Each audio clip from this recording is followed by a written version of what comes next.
السلام عليكم ورحمة الله وبركاته. ازيكم؟ اخباركم ايه؟ هنعمل النهاردة تورتاية سهلة ولذيذة كده وجميلة وجديدة كمان، حلوة قوي. معايا 2 باكت من الجيلي. يعني انا جايبة العبوة الكبيرة بيبقى فيها 3 باكيتات. انا خدت منهم 2 باكت بس، وهحط عليهم كوبايتين من المية المغلية، وبعدين هحط عليهم كوباية من المية الساقعة عشان تجمد بسرعة. مش هحط اكتر من كده لان انا عارفه ان الباكت بس بتحط عليه كوبايتين ونص، لكن انا هحط عليهم كلهم كوبايتين ميه مغليه وكوبايه ميه ساقعه. وبعدين هنزل عليهم كده ب4 موزات او 5 على حسب الموجود، وهحط عليهم وادخلهم الفريزر حوالي 10 دقايق.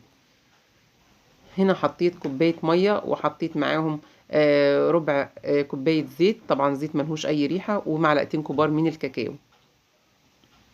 حطيت معاهم بقى 3/4 كوباية من السكر، وحطيت معاهم كوبايتين من الدقيق وباكت من البيكنج باودر، وهقلبهم كده. وما ننساش المية اللي حطيتها هنا كانت مية سخنة، ولكن مش بتغلي، مية دافية بس كده ومش ساقعة.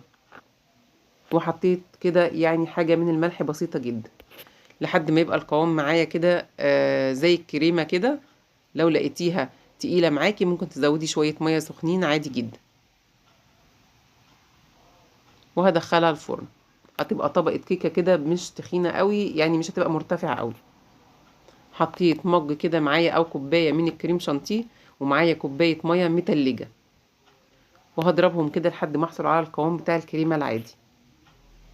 طلعتها وسبتها لما بردت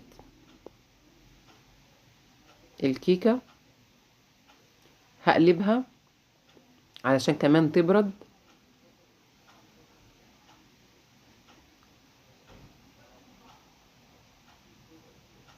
هشيل بقى ورق الزبدة اللي انا كنت فرشاه في الصينية.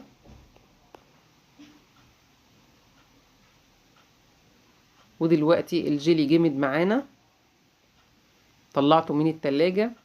وهسيب بقى طبعا الكيكة على جنب لما تبرد تماما علشان ما تسيحش الكريمة. دلوقتي انا هحط الكريم شانتيه على وش الجيلي وهوزعه كويس.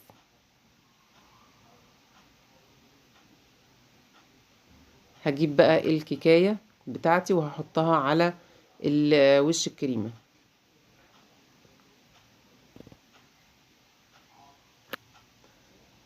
هنزل عليها كده بربع كوباية من اللبن، هوزعها عليها كده عشان تبقى طرية وطعمها حلو كده وغني. هاخدها كده على طبق، احط طبق على وش الصينية وهقلبها بكل سهولة. هتتقلب معانا لان انا حاطة بلاستيك في الصينية قبل ما احط الجيلي. يعني قبل ما ضفت الجيلي في الصينية يا جماعة كنت فرشة بلاستيك، اي بلاستيك عندك، او ممكن الفوم اللي هو البلاستيك الرقيق ده، علشان تخرج معاكي بكل سهولة. ما ينفعش نحطها كده في الصينية على طول. هزوقها بقى بالكريمة بأي تشكيلة انت عايزاها او اي رسمة انت حباها. لو عندك اي فاكهة، او انا لقيت الرمان لايق قوي معاها علشان لونه احمر كمان، فهيدي شكل حلو.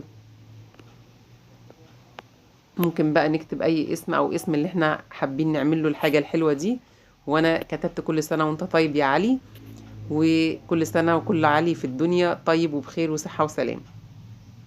طعمها حلو جدا، هيعجبكم، حاجة جديدة كده وشكلها شيك وجميل. وبألف هنا وشفا.